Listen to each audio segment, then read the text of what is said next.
प्रधानमंत्री से लेकर भक्त मंडली तक ने नीति आयोग के इस दंभ में खूब हवा भरी, लेकिन ये झूठ इतना बड़ा और ये मजाक इतना भद्दा था कि कुछ ही देर में ठोस पटाखा साबित हो गया।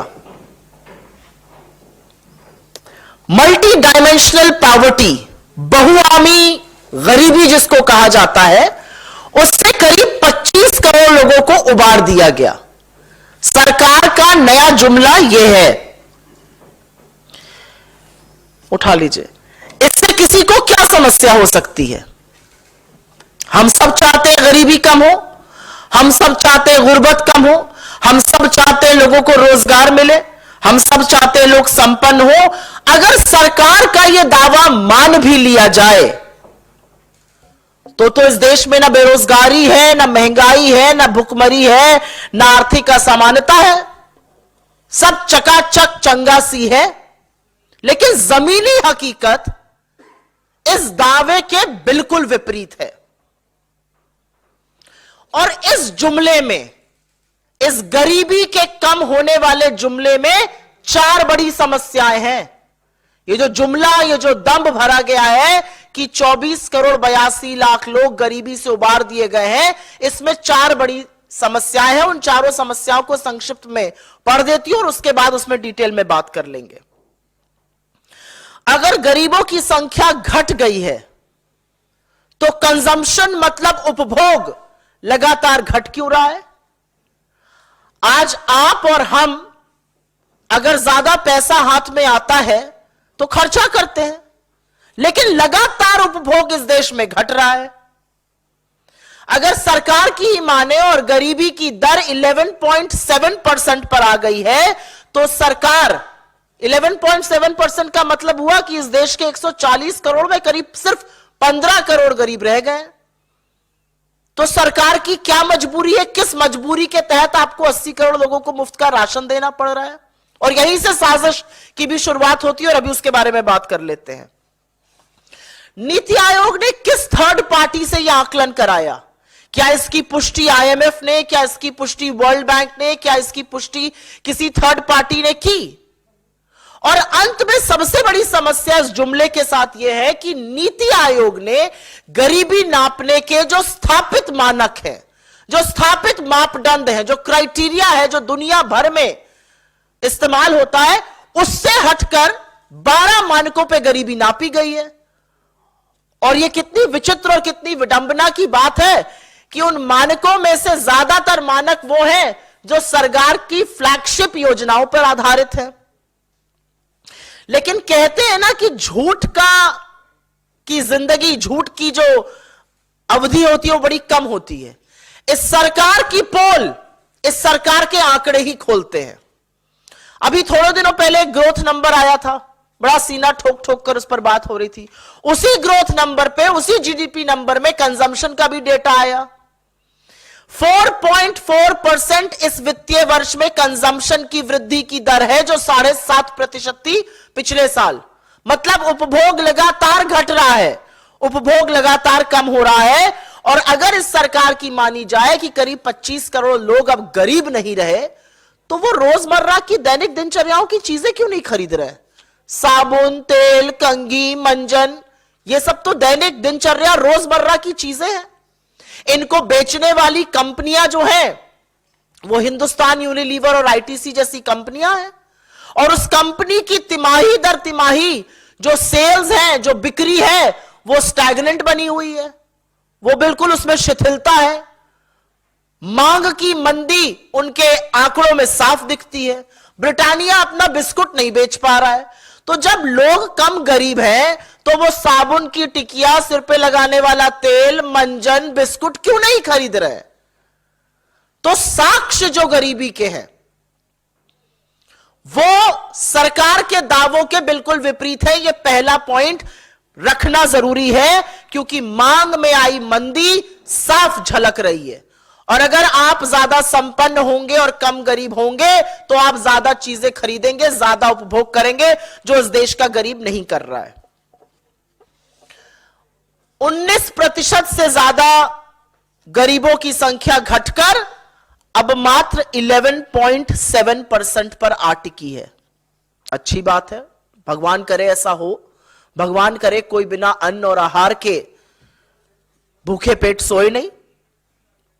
140 करोड़ की जनसंख्या है इस देश की, 80 करोड़ को मेरे देश को इस कगार पर ले आए हैं मोदी जी की 80 करोड़ को अगर मुफ्त का राशन ना दे तो भूखमरी से लोग मर जाएंगे।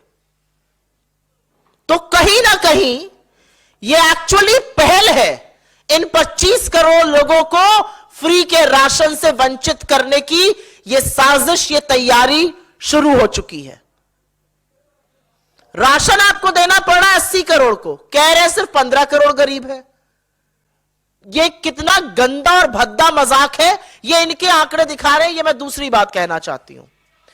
तीसरी बड़ी बात यहां पर कहनी जरूरी है, मानक बदलने से सच तो नहीं बदल जाएगा।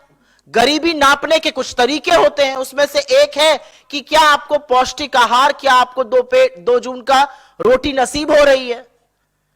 मानक बदल दिया गया कि अगर आपके घर में टॉयलेट बनवाया है सरकार ने, शौचालय अगर बनाए तो आप गरीब नहीं है। कोई फर्क नहीं पड़ता कि उसके बाद आपको आहार थाली भर मिल रहा है कि नहीं मिल रहा है। अगर किसी गांव में 5 घरों में बिजली का तार खिंच गया तो पूरे गांव को इलेक्ट्रिफाइड माना जाएगा और वो गरीबी के आंकड़े में जोड़ा जाएगा, वो गरीब नहीं रहेंगे। तो 5 घरों में अगर बिजली आ गई और अगर आपके घर में टॉयलेट बन गया, कोई फर्क नहीं पड़ता आपको खाने को नसीब हो रहा है कि नहीं हो रहा है, आप गरीब नहीं रहे, आपको इस सरकार ने संपन्न घोषित कर दिया है। चौथी और बड़ी बात, क्योंकि इनकी आदत है, बड़ा शौक है इनको, जब नेहरू से छूटते हैं तो यूपीए की सरकार पर आते हैं। यूपीए की सरकार के कार्यकाल के दौरान 27 करोड़ लोगों को गरीबी की सीमा रेखा से बाहर खींचा गया। पर यह हमने अपने कमरे में बैठकर आंकड़ा निकाला और ऐसा नहीं कर दिया। वर्ल्ड बैंक ने थर्ड पार्टी की रिपोर्ट की पुष्टि की, जो स्थापित मानक है दुनिया भर में, और ये ग्लोबल इंडिसेस के चलते जब वहां से पुष्टि हुई तो माना गया कि हां 27 करोड़ लोग गरीबी की सीमा रेखा से उबारे गए। यहां पर तो अपने ही मुंह मियां मिट्ठू बन जाओ, शंखनाद कर दो, बाकी काम तो चरण चुंबकों की मंडली कर ही देगी। असलियत यह है किसका सर्वे किया गया, सर्वे का सैंपल साइज क्या था। मतलब नीति आयोग ने खुद ही अनुमान लगाया, खुद ही सर्वे कराया, खुद ही रिपोर्ट बनाई, खुद ही रिपोर्ट को प्रचारित भी कर दिया और प्रधानमंत्री से लेकर भक्त मंडली तक ने खूब भोपू बजाया उस रिपोर्ट का।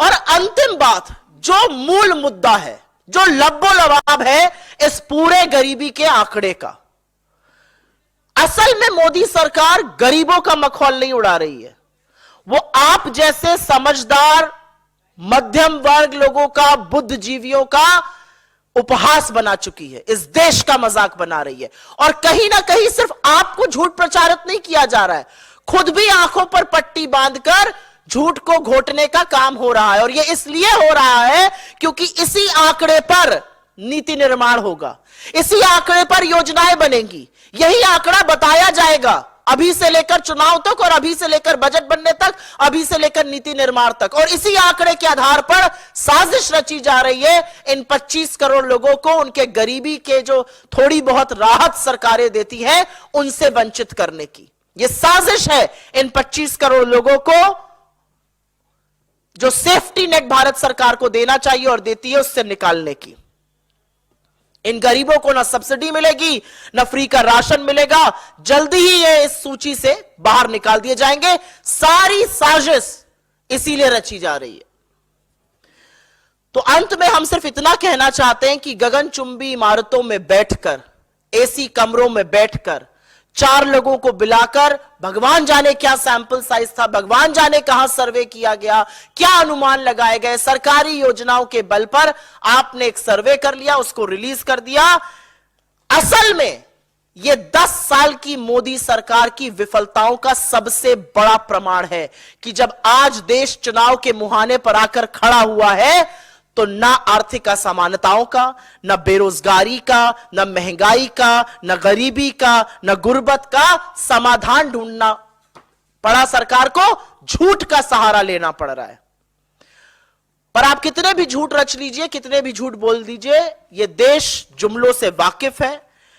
मंडली कितना भी भोंपू बजाए, गरीब त्रस्त है। और इस मंच से, इस सरकार से एक सवाल भी है और इस सरकार से एक पुकार भी है कि गरीब के खिलाफ यह साजिश रचना बंद कर दीजिए। I will very briefly make a brief statement in English on the recently reported numbers from the Niti Aayog, which have been quoted not just by the Prime Minister but the entire ecosystem and large sections of the media without asking the relevant questions that should be asked of this. The latest jumla in a list of jumlas that we will see up until elections is the fact that 24.82 crore people have been lifted out of poverty. The truth cannot be further away from this. And the reality is that nobody knows how Niti Aayog has arrived at these numbers. It has changed the established criteria how it's calculated. Neither the World Bank nor the IMF have cited any third-party stories. This was an estimate done by the Niti Aayog. The report was prepared by them. The survey was done by them. It has been reported by them also. But the situation on the ground, the reality on the ground is extremely stark. And the reality on the ground is extremely different from what the numbers report. And there are only 4 pillars to exposing this blatant lies of the BJP and its ecosystem and also the Niti Aayog's report. If people are less poorer, why are they consuming less? If indeed there are only 11.7% people who are poor in this country, which is roughly 15 crore, why does free ration have to be distributed to 80 crore people? Niti Aayog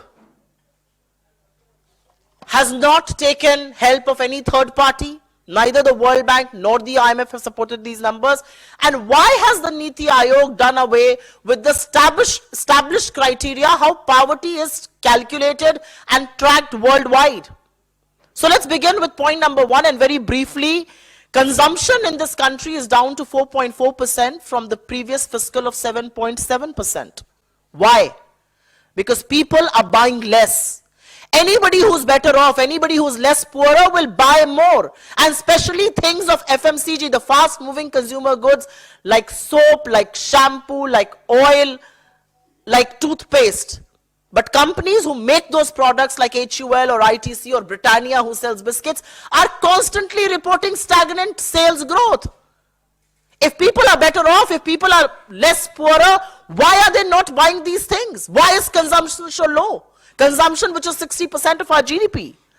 If indeed 29.1% poorer have been reduced to now 11.7%, why is the government forced to give free ration to 80 crore people? The reality is that the government has to do this because if it does not give them the safety net, people will die of hunger. And the government should do this.